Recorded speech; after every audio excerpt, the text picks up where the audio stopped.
Good morning, everyone, and welcome to our first webinar on the topic of prompt engineering. We know that your schedules are very busy, and we appreciate you taking the time and joining us. This is also in part why we broke it down to nugget-sized meetings instead of half days or a couple of hours, 30 minutes, and straight to the point. Today, we are pleased to have Jonathan and Ismael. Jonathan is an ex-Googler specializing in AI and ML. Ismael is a customer engineer from Google. And together, they'll show us the practical aspects of prompt engineering. This is not a theoretical meeting. And without further ado, I'm happy to pass it on to Jonathan to start the webinar. Thank you, Jonathan. So, Ran, thank you very much for inviting me. I love collaborating with you guys and Ismail. We have a very good session planned for you today. Very straight to the point, practical session. It'll be comprised of about 20 minutes of me presenting the following deck with some concepts, guidelines, how to, and some direction regarding prompt engineering and how to get started. After that, Ismail will walk us through a couple of prepared demos that will showcase many various things that we seen here today. So, a bit about myself. As An said, I am Jonathan. I come from a background in software engineering, having spent around 15 years in the industry. Recently, I spent 6 years at Google as an AI and ML specialist. And more recently, in the past half year, I've left Google and I've been taking on projects as part of a consulting firm, developing hands-on AI and ML. And many of the tips that I'll give here today are what we're seeing in the wild with customers. So there is no silver bullet when we're doing prompt engineering. You have to work at it. You have to bring both domain expertise of the problems that you're trying to solve, and you have to have knowledge about how to actually do prompt engineering. For those of you who may not be familiar, I want to kind of straighten the line and put everyone on the same page. When we work with models, anything that we give as input is basically called a prompt. The job of the model is then to go and generate a response, hence the name generative AI. There are many different responses that you can get when you actually enter a prompt. And if you try the same prompt several times with many different models, unless you're using things such as seeding, you will definitely get different responses. And out of the entire space of plausible responses for a given prompt, normally there's a very small space that you're actually considering as right. We won't talk about this today, but you can see here on the left an example of a tree of a prompt where it could end up in the end, and only a small subset of the leaf nodes in the tree are what we consider a valid response. The rest are probably considered things such as hallucinations. It's your job as somebody who's doing prompt engineer to properly guide the model, okay, and spark its imagination. We're using foundational models such as GPT-4 and Gemini in order to generate these responses a lot of the time. And if I can give you kind of a rule of thumb, you need to think of prompt engineering sort of like guiding a 5-year-old child. It's your job to give him really clear instructions. It's your job to kind of guide him, and it's your job to spark his memory. Just to give you kind of where we're at and where we might be going, I love to give this example of a prompt that creates a outreach cold email. If I were to give a bad prompt, I'd get something very generic. Don't miss out on our amazing product, dear name, and then a rough, very large body of text. If I were to give a good email, you'd see I'd have an image incorporated. The subject would incorporate the product I'm trying to sell. It would be very much personalized. The text would be easy to define, to divide with clear glance at it. And I'd have a call to action and emojis and several other things. There's a lot that goes into a prompt, specifically the prompt that we saw before. You'll be seeing it in GIF format in a second on the right. I've tried to color code the different pieces that make up a prompt so that you can easily kind of gauge what each section of the prompt is representing. Here you're seeing the prompt that actually created the very good cold email that we saw before. You can see that I'm using things such as role and context and examples and tricks, and we'll go over those pretty soon.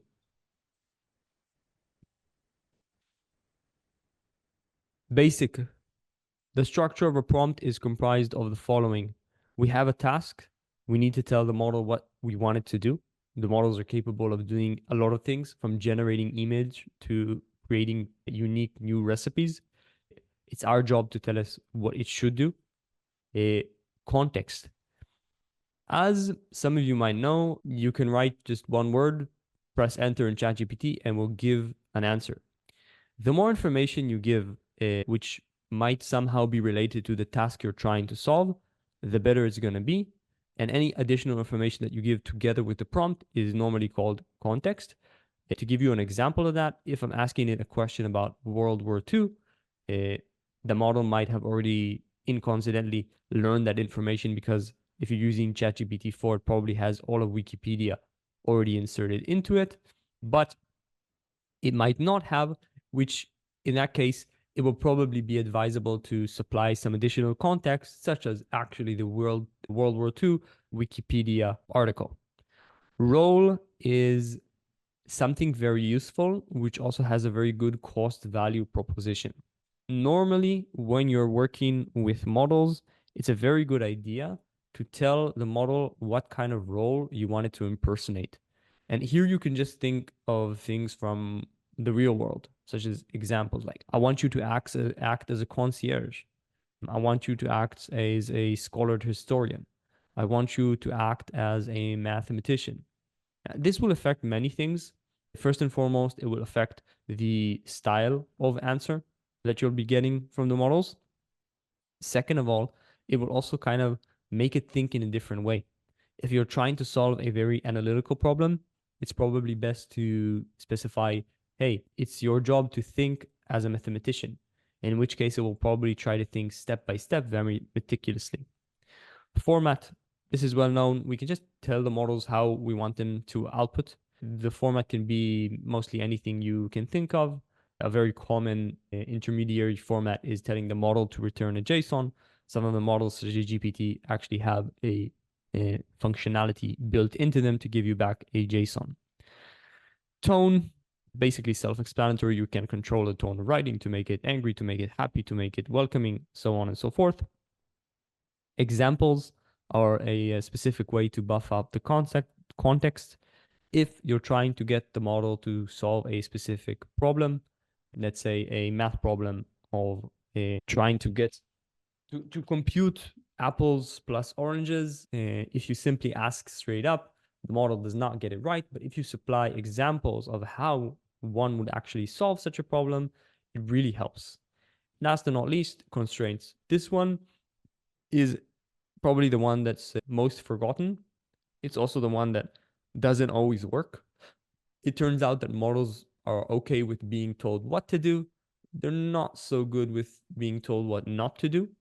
Still, this is no reason not to try, and this is no reason not to put constraints on the model, such as telling them, I don't want you to do so and such. And let's say if we're trying to get the model to generate a recipe for a cooking show, you can say stuff as like, I don't want you to use anything which is not considered French cuisine.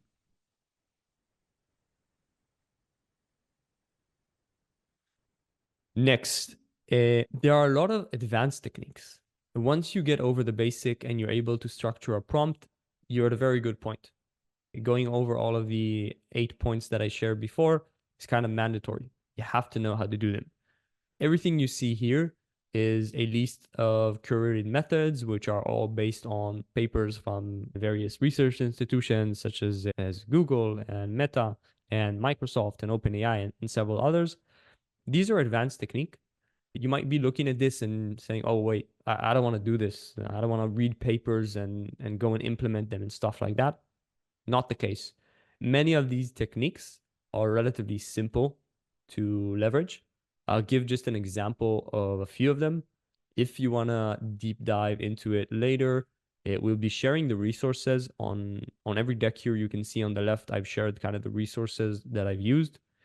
And I will say that some of these techniques have a potential to increase your accuracy on benchmarks by 34%. Let's go over them.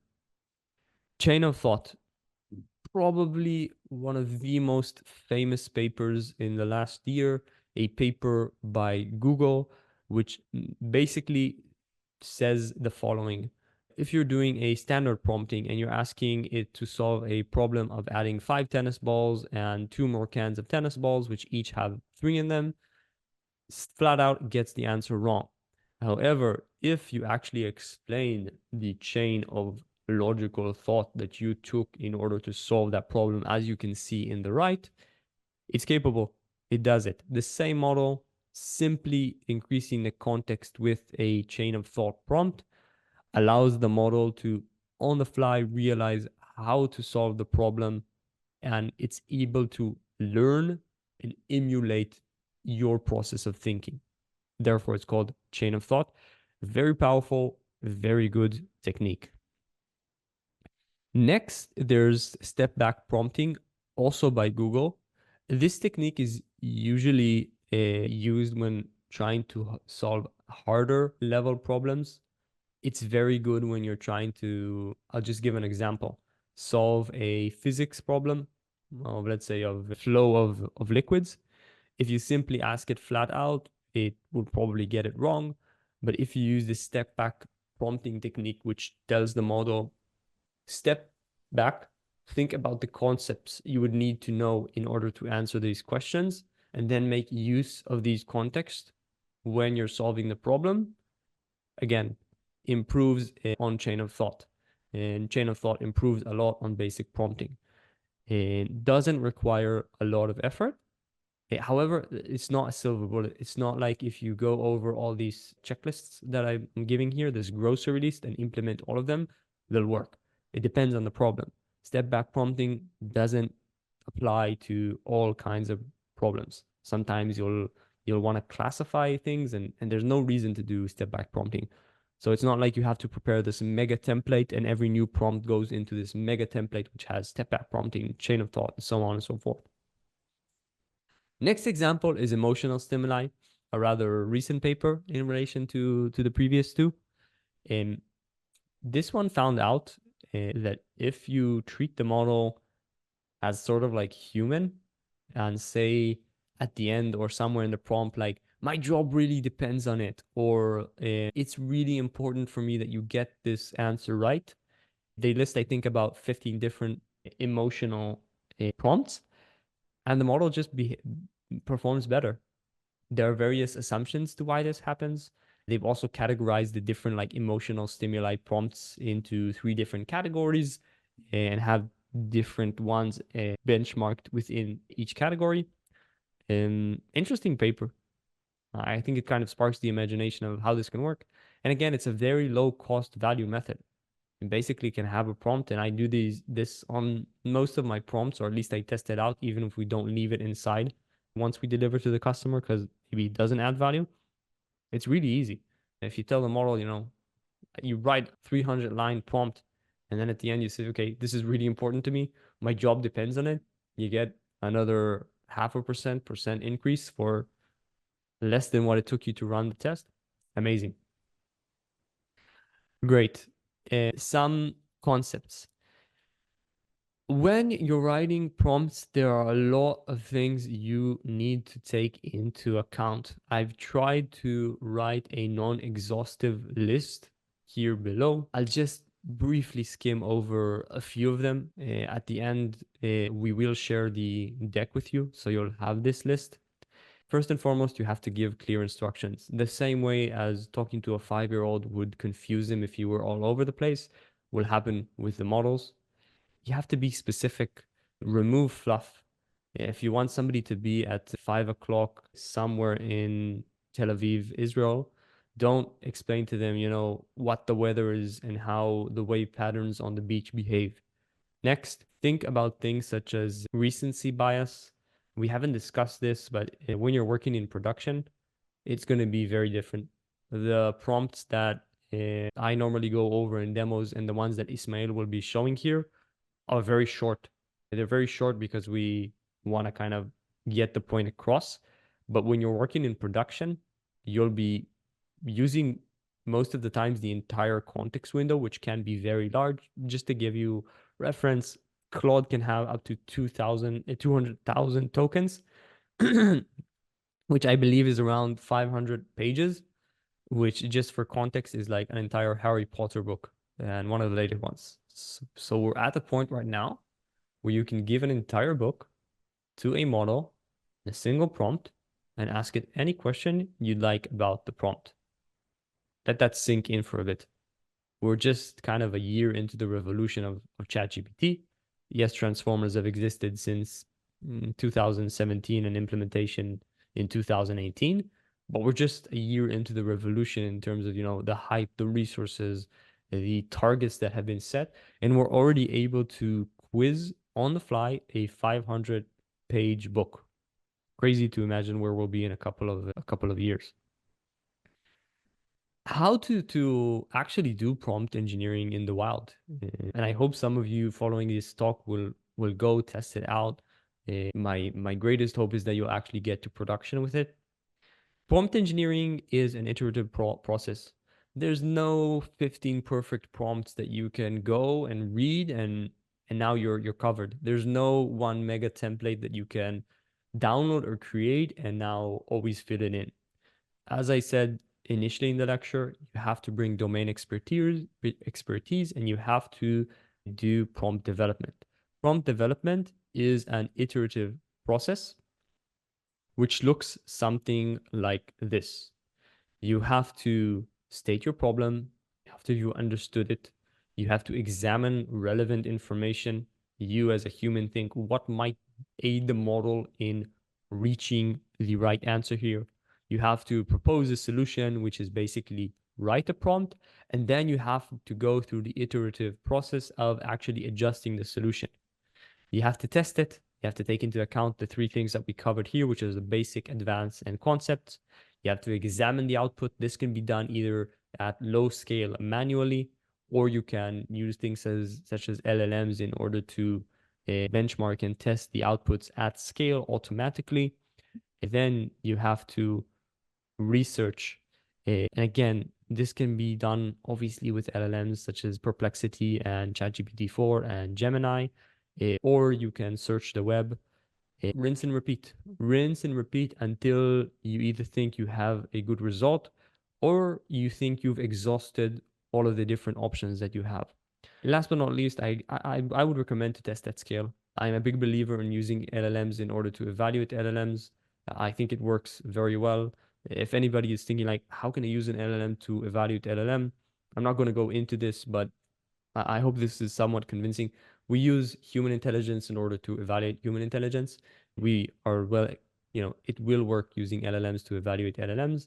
If somebody's looking for a more technical explanation, when we're generating, the model is trying to balance all of the different things we've given it.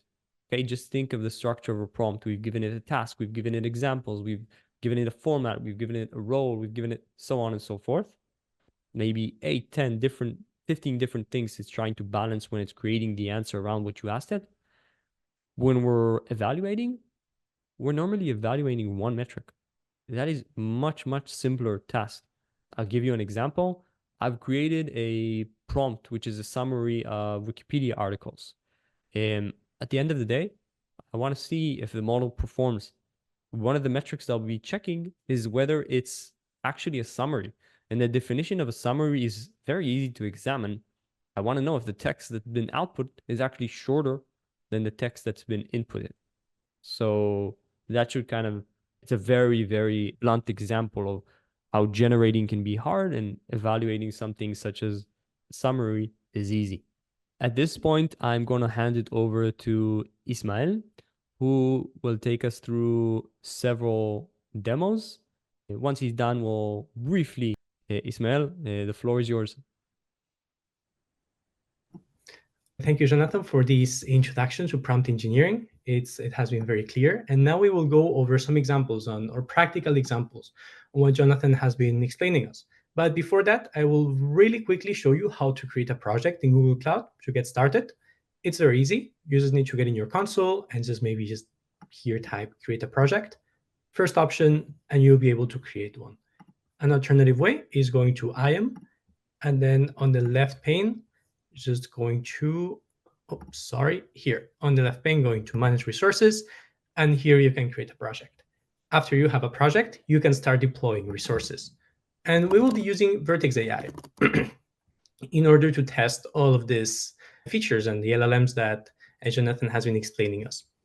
So to get started, you might need to enable the API. It is very easy. You just need to click on the enable, and then you will see this screen.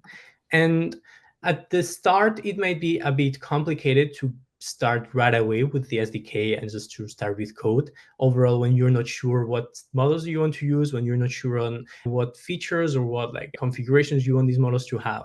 And for this, I really recommend joining first or entering into Model Garden in order to see what large language models does Google offer, or Google Cloud offer in this case. There's plenty of them. And if you're not sure on where to get started, you can just write your use case. For example, if you have some vision use case, here you can see some examples. If you're from the medical field, you can find here some others. And we will not go into specific industry examples. We will just be showcasing some of the techniques that Jonathan has showed us. So what do we do if we want to test a specific model? We just enter and we click here on Open Language Studio. And then we can use the visual interface in order to interact with the model. Super easy. So let's get started with the first example. We're talking about chain of thought. And Jonathan explained how when we ask a model to reason, to tell us how did the model get to a specific conclusion, and we will have more possibilities, or we would have more accurate answers. In this case, we have a very simple example where Matt has 5 oranges, he buys 7, then he loses half, then he buys 10 more, and then he eats 1.5. The final result here is 14 oranges and a half. However, we can see how the model just consistently keeps telling us a wrong number, which is 16. In this case, I'm using an older model to showcase this example. But let's see what happens if we use the same model in order to showcase this example. So text Python 1. There we go. So here we just say, explain your reasonings step by step. And then here we can see how we went from a number to the step-by-step explanation on what's happening, and then we get the proper answer. That is a very simple example. Let's go with something a bit more complicated.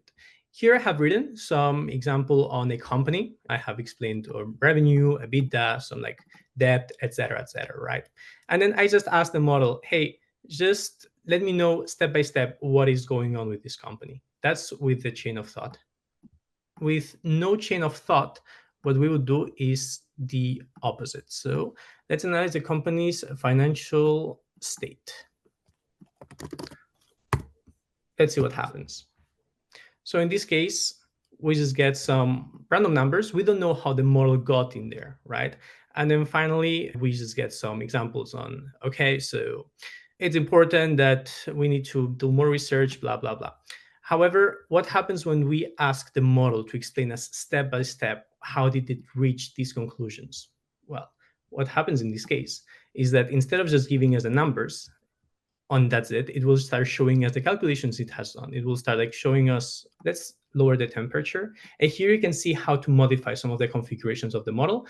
And with these configurations, you can decide how, let's say, random or not random, let's say original do you want the model to be. A higher temperature will be more originality, so it can go off-grid more easily. If we don't want it to be original, if we want it to be as accurate as possible, then we will lower the temperature. So let's lower the temperature for this example. And then here we can see, based on analysis of the company's financials, it appears to be a sound investment. this company has a healthy blah, blah, blah. So it gives us a bit more information and it tells us why.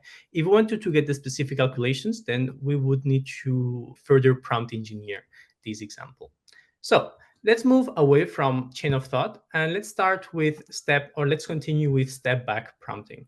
As a reminder, with step back prompting, what we want to do is doing a step back and asking the model a general question on the topic or the matter that we're talking about, just to abstract the matter, just to help the model to understand exactly what do we want.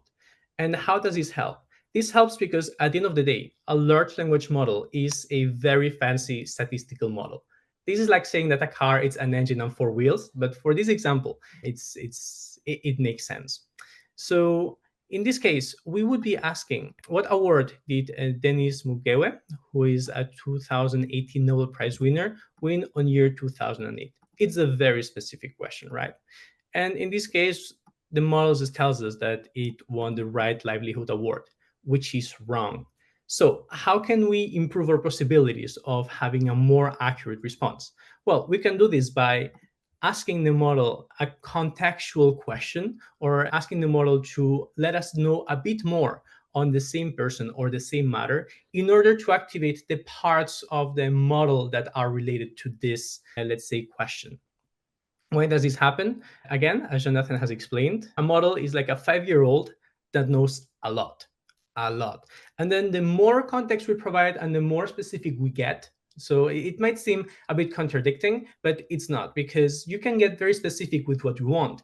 And then you can extend further the context or the area that you're interested in. So in this case, instead of just asking what do we want, we say, hey, list this person's award history and then tell us what prize did he win on 2008. And then we get the correct answer, which should be the Olaf Palme Prize. So same model. The only thing that changed was prompt. We asked a contextual question. And then finally, to show an example of self-consistency, sometimes some prompts can give different answers consistently, right? Like, so in this case, we are asking what is the exact number of poems that have been preserved by Sappho, from Sappho, sorry. Historians, like, change, not change, but like answers change based on historians. And there is no consensus on this. And we can see how the model actually just will not be consistent with its answers. So this is something to keep in mind, and then we need to further prompt engineer in order to tell the model exactly what we want. Like in this case, do we want to know how many poems, complete poems, like incomplete poems? What are we counting as a poem? Like, are we counting also lines according to, what a historical school of thought, just to give you some examples.